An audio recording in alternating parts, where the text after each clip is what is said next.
Hello dear इलेवेंथीज, कैसे हैं आप सब। आई होप सो सब अच्छा चल रहा होगा। तो आज हम आप लोगों से बात करने वाले जो हमारी यूनिट नंबर 2 है, structural organisation in plants and animals, कि how plants and animals are forms, उनकी बॉडी का स्ट्रक्चरल ऑर्गेनाइजेशन कैसे होता है। ठीक है, आप जानते हैं वैसे तो हमारी बॉडी का सबसे छोटा स्मॉल यूनिट जो होता है उसे हम सेल कहते हैं। ठीक है, सेल से मिलकर टिश्यू बनते हैं, टिश्यू से मिलकर ऑर्गन, ऑर्गन से मिलकर ऑर्गन सिस्टम, और ऑर्गन सिस्टम से मिलकर बॉडी बनी हुई होती है। ठीक है, तो ये सब बातें आप इससे अगले वाले लेक्चर में कवर अप करोगे तो हम एनाटॉमी की बात करेंगे। आज आप एक बड़ा इंपॉर्टेंट टॉपिक आप मेरे साथ लेकर हाजिर हैं, देखिएगा।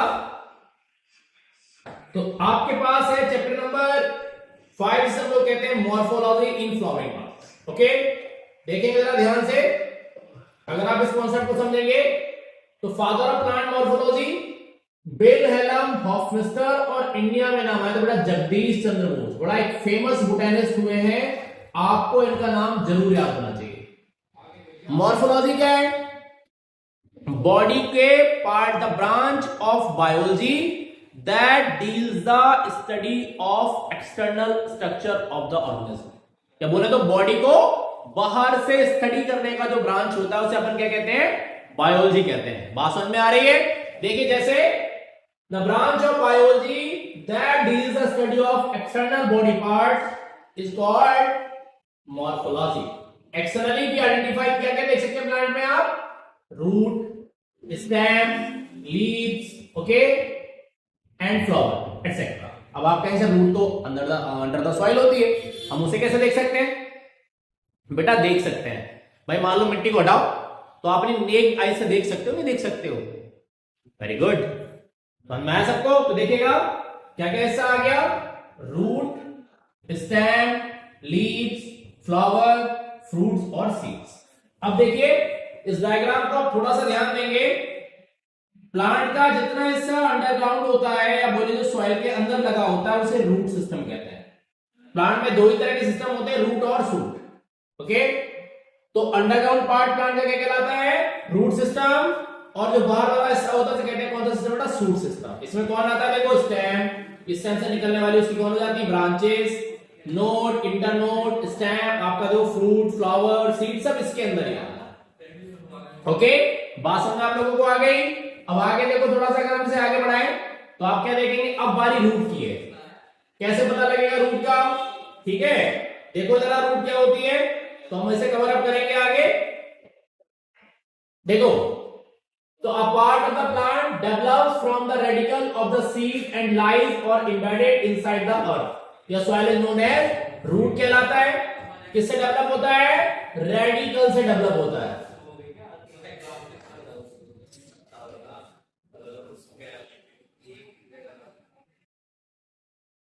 देखो, तो रूट क्या होता है? रेडिकल से डेवलप होता है। रेडिकल क्या होता है? देखो, तो एक सीड का पार्ट होता है, जैसे अपन इस सीड को बनाया, ऐसे देखो, ये ऐसे देखो यहां, तो यहां कहीं आपका कौन होता है? ये माइक्रोपाइल हो जाता है, ऐसे कहते हैं माइक्रोपाइल। ठीक है, सीड के ऊपर की कवरिंग से कहते हैं कौन? इसे कहते हैं सीड कोट। इसमें दो हिस्से होते हैं बेटा, टेस्टा और टैगमेन। अब देखो तो यहां पर अगर आप सीड को ओपन करोगे ना तो आपको दो पार्ट दिखाई देंगे बेटा। यहां एक यहां पर ऐसे होता है, ऐसे देखो, ये मैं थोड़ा सा आपको डायग्राम बना के दिखाता हूं। देखो, ऐसे एक हिस्सा ऐसे होता है, ऐसे, सॉरी कलर चेंज नहीं हुआ। देखो, एक पार्ट ये ऐसे हो गया ऐसे, और एक ये थोड़ा सा ब्रॉडर पार्ट ऐसे होगा। इसे कहते हैं कौन? इसे कहते हैं रेडिकल। तो रेडिकल किसे बनाता है बेटा? रूट सिस्टम को बनाता है। और ये किसे बनाता है? इस रेडिकल जो होता है इसे कहते हैं, देखो ये सब है प्लेम्यूल, सॉरी इसे कहते हैं प्लेम्यूल। ये किसे बनाता है बेटा? ये शूट सिस्टम को बनाता है। ठीक है, अब आपको लगता होगा ना रूट बहुत गहराई तक, मतलब बहुत डेप्थ तक नहीं जाती, तो बेटा एक छोटा सा एग्जांपल मैं आपको बताऊं। देखो, ये ना full grown dry plant, dry समझते हैं? एक ऐसा प्लांट है जिससे आपको ऑयल मिलता है, जैसे कि सरसों मस्टर्ड होता है, ऐसे ही ड्राई होता है। The total length of the roots may reach about 613 kilometre and the total length of fine root hairs about 10,064 kilometre.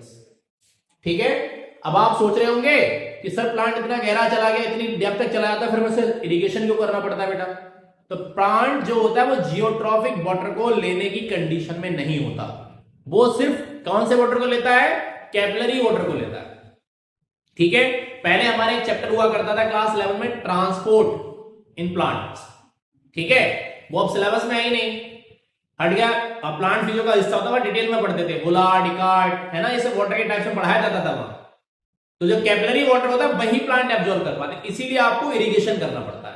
बात समझ में आ गई? अब देखिए फीचर्स ऑफ द रूट में, डेवलप फ्रॉम द रेडिकल से डेवलप होती है सीड के, सिलेंड्रिकल स्ट्रक्चर होता है, गोल और लंबा, पॉजिटिवली हाइड्रोट्रोफिक। ठीक है, वाइल, जबकि कैसे, वाइल नेगेटिवली क्या होता है बेटा, देखो नेगेटिवली कौन, फोटोट्रॉपिक। ओके, नेगेटिवली कौन है, फोटोट्रॉपिक। मतलब सन से किधर जाती है, अपोजिट डायरेक्शन में जाती नहीं जाती। दो तरह के मूवमेंट होते हैं, ट्रॉपिक और नेस्टिक, आपने 10th में सीखा है। ठीक है, जब डायरेक्शन मूवमेंट होते हैं ट्रॉपिक मूवमेंट्स कहलाते हैं, नॉन डायरेक्शन होते हैं उसे नेस्टिज्म कहते हैं। जैसे मूवमेंट ऑफ द क्या, thigmonastic, movements of mimosa pudica, छुईमुई प्लांट। ठीक है, हाइड्रोट्रॉपिक और कैसा होता है, बदलिए एक बात और है, जियोट्रॉपिक। ठीक है, वाटर की तरफ को जाता है और किधर जाता है, towards the gravity, without nodes और इंटर नोड्स होता है। बड़ी इंपॉर्टेंट बात है, एक क्वेश्चन आपसे पूछा जाता है, आगे चलकर काम में आएगा, कि पोटैटो और स्वीट पोटैटो दोनों अंडरग्राउंड द सॉइल ग्रो करते हैं, लेकिन पोटैटो तो स्टेम है और sweet potato root system. Comment the statement. तो बेटा पोटैटो पर क्या नहीं होते, पोटैटो पर रूट हेयर्स नहीं होते, जबकि स्वीट पोटैटो पे क्या होते हैं, रूट हेयर्स, और वहां पर नोड और इंटरनोड अब्सेंट होते हैं। Presence of node and internode is a characteristic feature of the stem. अब आप कहेंगे सर नोड और इंटरनोड क्या होते हैं, जैसे आपने शुगर केन को देखा होगा, देखो ऐसे दिखता है ना, तो नोड वो हिस्सा होता है जहां से कोई ब्रांच अराइज हो जाती है, तो इसको बड लगी होती है, जहां से आपको नया प्लांट बचे ना, गन्ने की आंख कट गई तो आंख कौन होता है, बड होता है, तो इसे कहते हैं नोड। और दो नोड के बीच का जो हिस्सा होता है इसे कहते हैं क्या, इसे कहते हैं इंटरनोड। ओके, तो नोड और इंटरनोड कहां होते हैं बेटा, ये स्टेम पर होते हैं। बात समझ में आ गई? बड्स और लीव्स अब्सेंट होते हैं, देखो लिखा है natural negatively phototropic, non green brown part of plants have numerous और multiple thread like structures for the absorption of water and minerals are known as root hairs. उन्हें हम लोग क्या कहते हैं, रूट हेयर्स कहते हैं। ठीक है, इतनी बात समझ में आ गई? आगे देखिए फंक्शन क्या क्या है रूट के बेटा, रूट क्या क्या काम करेगी, तो देखिए absorption of water and minerals, storage of reserve food materials, synthesis of PGR, जिन्हें कहते हैं प्लांट ग्रोथ रेगुलेटर और फाइटोहार्मोन्स। प्लांट्स कुछ केमिकल्स रिलीज करते हैं जो एक्चुअल में तो हार्मोन नहीं होते, दे एक्ट एज हार्मोन। किसके से काम करते हैं, हार्मोन के जैसे काम करते हैं। बात समझ में आ रही है? उन्हें हम लोग क्या कहते हैं, फाइटोहार्मोन्स कहते हैं। बात समझ में आ गई, क्लियर हो गई? अब समझो अगली बात को, टाइप्स ऑफ रूट। रूट कितने तरह की होती है बेटा, ये बात आपको यहां समझनी पड़ेगी। तो 3 टाइप्स के रूट्स होते हैं बेटा, टैप रूट, फाइब्रस रूट और एडवेंशियस रूट। तो ट्रू रूट कौन सी होती है बेटा, जैसे फ्रूट्स होते हैं ऐसी ट्रू रूट्स भी होती है। डेवलप्स और डायरेक्ट इलोंगेशन ऑफ रेडिकल से डेवलप होकर आती है, और जिसके रूट में बेटा क्या देखो, जैसे कि ये मेन पार्ट हो गया ऐसे, ये देखो ऐसे, इसे प्राइमरी रूट कहते हैं। इससे निकलने वाली ब्रांचेस को सेकेंडरी रूट्स कहा जाता है, ऐसे देखो ये, ठीक है ऐसे। और सेकेंडरी से निकलने वाली ब्रांचेस कौन होंगे बेटा, टर्शरी रूट्स होंगे ऐसे, ये देखो ऐसे, यहां से निकल के यहां से ये हो गया, यहां से ये हो गया। अब ध्यान दो, ये कौन सा रूट हो गया, पी आर मतलब प्राइमरी रूट, एस आर मतलब सेकेंडरी रूट, और टी आर मतलब टर्शरी रूट। ओके, बात समझ में आ गई? वो शॉर्ट मैंने यहां लिखा है, consider differentiate into primary directly develop from radical, secondary मतलब emerge from primary root, tertiary root emerge from secondary root. Okay, कहां मिलते हैं, डाइकॉट्स में, जैसे मस्टर्ड है, मैंगो हो गया, पल्सेस हो गए। ठीक है, फाइब्रस रूट जो क्या होती है बेटा, डेवलप फ्रॉम रेडिकल, लेकिन ये कैसी होती है बेटा, शॉर्ट लिव्ड होती है कुछ समय के लिए, उसके बाद ये क्या हो जाती है, destroy. Bunch of fruits arise होता है कहां से, बेस ऑफ स्टेम। जैसे आप यहां देख पा रहे हो, देखो ये बंच है पूरा पूरा बंच, उसे कहते हैं कौन सा रूट, फाइब्रस रूट। ध्यान देना, डेवलप तो रेडिकल से हुई है, लेकिन वो कैसी होती है, शॉर्ट लिव्ड होती है। ठीक है, कहां मिलेगा, तो not differentiate into primary, secondary and tertiary roots found in monocot, wheat, rice and maize, मतलब जिनमें कॉर्डन क्या होता है, सिंगल। और एक कौन सी हो गई, एडवेंशियस रूट्स, जो बेटा रेडिकल से डेवलप होती ही नहीं। ठीक है, जैसे वो स्टेम से हो जाए, लीफ से हो जाए। ठीक है, सपोर्टिव नेचर में होती है। जैसे देखो accessory roots of banyan tree and monstera देखा होगा आपने ना, monstera banyan tree को देखा है, उससे बहुत सारे धागे जैसे लटके होते, देखा, थ्रेड लाइक, रस्सी जैसे स्ट्रक्चर, रोप लाइक, पकड़ के कभी झूला झूल लिए। गांव में बच्चे खूब करते थे पहले, अब तो आजकल के बच्चों को तो है नहीं पता, आपको तो खैर सारी दुनिया आपकी फोन में ही खत्म हो जाती है। तो पहले देखा होगा ना, तो वो सपोर्टिव banyan tree बहुत बड़ा हो जाता है तो उसे एडिशनल सपोर्ट की जरूरत पड़ती है। तो ऐसे केस में जो रूट एडिशनल डेवलप हो जाती हैं, जो उसे क्या देती है, सपोर्ट देती है, उन्हें एडवेंशियस रूट्स कहते हैं। फिर से समझ लो, प्राइमरी रूट बोथ ये सब टैप रूट बोथ कहां से डेवलप हुई, रेडिकल से, और जो प्राइमरी सेकेंडरी और टर्शरी रूट में डिफरेंशिएट। तो यहां पर ये वाली प्राइमरी हो गई, ये सेकेंडरी हो गई और ये टर्शरी हो गई।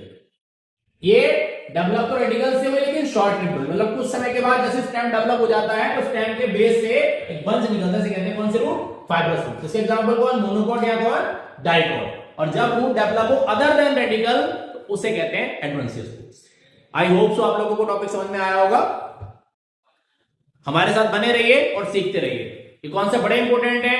Features of root, types of root के एग्जांपल्स आपसे नीट में आए दिन पूछे जाते हैं और आपके एकेडमिक्स में भी। तो आप हमारे साथ लगे रहिए। अपने फ्रेंड्स को चैनल सब्सक्राइब करने के लिए कहिए, please like, comments and share. ठीक है, हम लोग आप लोगों के सपोर्ट से चलते हैं। Thank you, have a wonderful day to all. मिलते हैं नेक्स्ट लेक्चर में नेक्स्ट टॉपिक के साथ।